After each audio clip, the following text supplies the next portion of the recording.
If the modern history of Cardiff had a soundtrack, it would be, well, pretty upbeat. It's very smart here nowadays. Among all the temples to modern consumerism remain buildings which survived the bulldozers. But one shop has outlived everything else. The world's oldest record store is here. It's 119. You know, they'd have you believe that buying physical music is such an archaic and old-fashioned thing to do. It's very much not the case. Physical music is still real, and it still happens.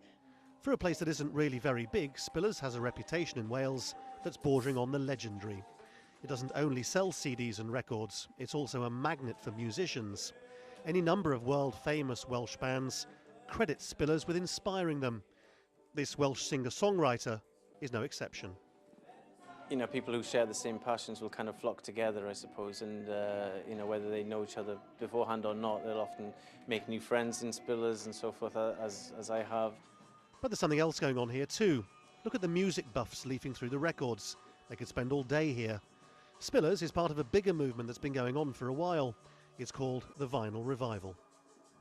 Of course, you don't need me to tell you that you don't really need to buy a record or a CD anymore in order to listen to music, because you could simply download, well, everything that's in this shop, frankly, and a whole lot more besides, onto one of these. So what's remarkable about Spillers is that it survived the 20th century and is surviving the 21st despite the onset of new technology, and that's because there are still people around who evidently love physical music.